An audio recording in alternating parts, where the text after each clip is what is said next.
Hi, Cheryl. How you doing? Seeing Connecticut for the first time in 2 months, your impressions of how they've looked, since then? Great. Obviously, they've won, what, 5 out of 7?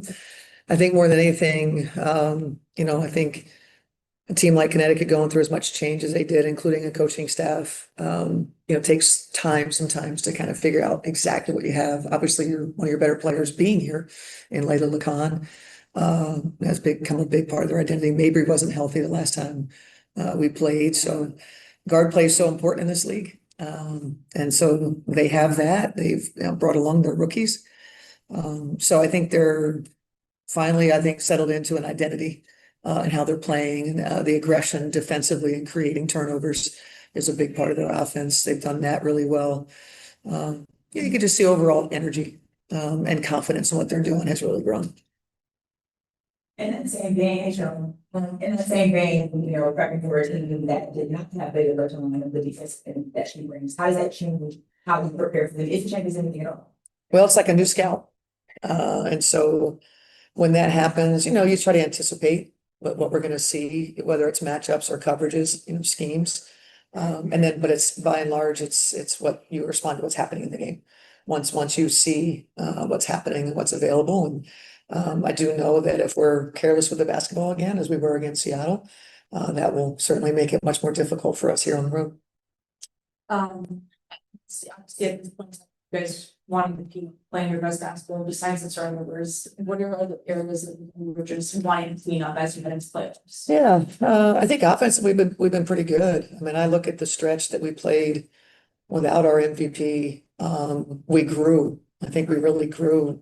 I think what we have to do better, I think more as a coaching staff, is the growth that we saw, the trade that we made, make sure that we are becoming our fullest team and utilizing the players and their strengths. And playing 35 minutes is unnecessary, which is what we did last game. And so making sure that we're whole as a roster and confident. And as lineups change, where do we go in the playbook? What's our defensive coverage is one of our best. So we're still learning about ourselves, with just a few games to go. With the addition of Nay, how have you felt like she's fit the system?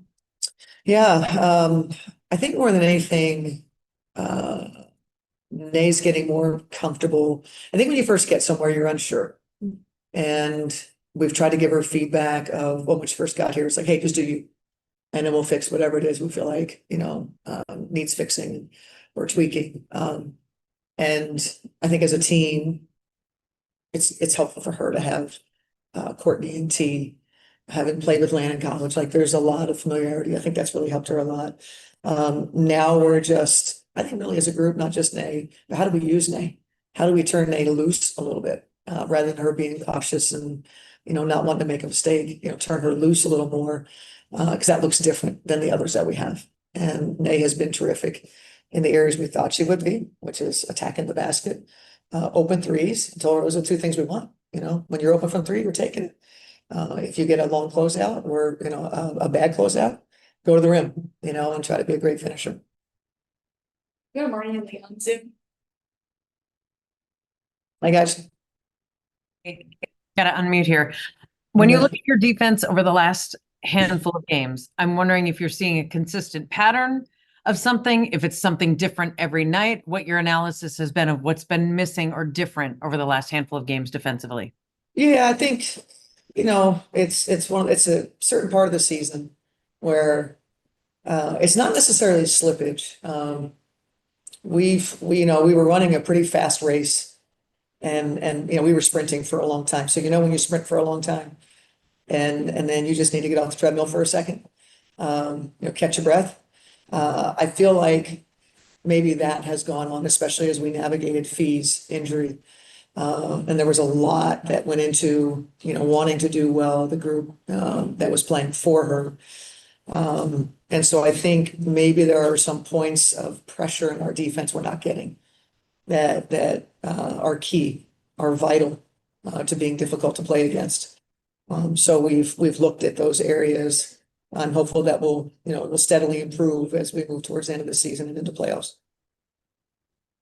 Cheryl, when Kayla McBride shoots the ball the way that she's shooting it right now, What does that do, especially early in a game, kind of to the momentum, to the way that you can run your offense and what other players are able to do because of that? Yeah, well, she's one of the big three, and so it's nice, when you go into a timeout knowing, like that you have to guard Mac and to how much attention she gets. She's creating switches, which then gives, Fee an opportunity to have a mismatch on the inside if she's running around screens and if that's your only choice, because if she gets open, she's shooting it great. So I think her success, it's also true that Mac's success comes from Fee's success.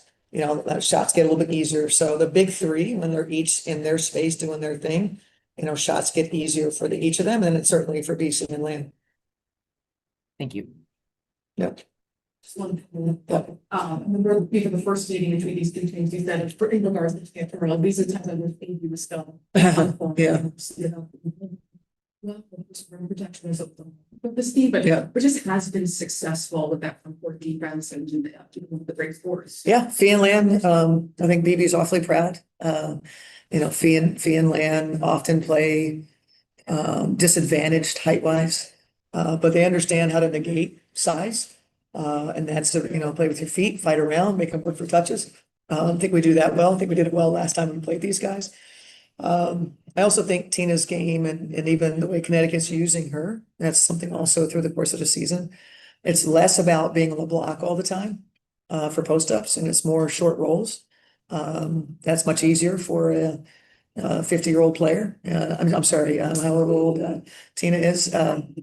Catch and shoots are a hell of a lot easier, right? And so her being in the pocket and playing short rolls and whenever she can get open jumpers. So there's a greater balance, but when she's down on that block, you should see us fighting those catches because she's obviously terrific when she gets it down there. And Carl, my moral game stuff. Yeah. And next week, can you talk about first her impact on the game in general, and second her impact on the municipal expansions? Yeah, I mean, her impact on the game, it sort of pains me that her name doesn't come up as much as it should. So much so that my son noticed, who's 10 years old and loves to play, he calls it WNBA 2K, and only plays with WNBA players and he's read her book. He's like, she's the greatest player of all time. Why do they say so-and-so is, or why do they say so? Maya's the greatest player of all time. I said, well, buddy, maybe she, didn't play long enough for some people to remember. And we have this recency thing about what we do. Maya was clearly one of the all-time greats. She was perfect for our team. So the impact on our team, we already had Lindsay Whalen. We were getting a healthier Simone Augustus. We had Rebecca Brunson in dispersal draft.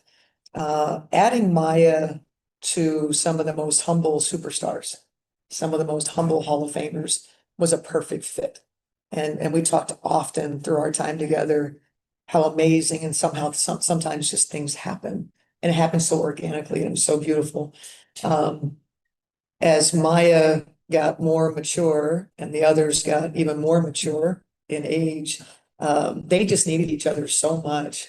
And she complimented them so well. And then she took the heavy load. When she was younger, they took the heavy load. And then it flipped. And then Maya was in 2014, was MVP. She was absolutely incredible. So obviously for our franchise, we don't have 4 championships because of her, but we would not have 4 without her. What made her a winner? What qualities in her allowed her to be successful? Great high school career, better college career, better pro career. She was greedy. She was a greedy winner. Just a greedy winner. Just never had enough. Always wanted more. Always willing to work for more. Obviously tremendous belief in herself. She's a player that you just kind of let her have to go do. Sometimes you kind of go, probably not the best, but you go, it's my mom. There's other stuff she can do that nobody else can do. So I think that greatness doesn't come along very often. Yeah.